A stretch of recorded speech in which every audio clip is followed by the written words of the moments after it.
Mandawi City Treasurer napili si Bag-ong presidente sa Integrated Bar of the Philippines, Cebu City.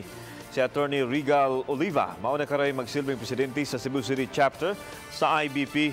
Human migawa sa resulta sa eleksyon nga gihimo niya itong Sabado. Diin si Oliva og ang iyang slate midagan nga way kontra. Misaad siya og mga programa para sa iyang kaubanan. Usa sa gustong pahimungatan ni Oliva mao ang pag-igmat sa mga abogado taliwa sa mga kaso sa pagpamusil nga naglambigit sila mga kauban.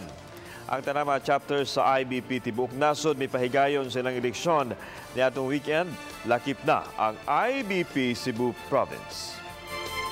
The job of the lawyer is number one to really see that justice is being served and that the wheels of justice are moving and are moving towards the right direction.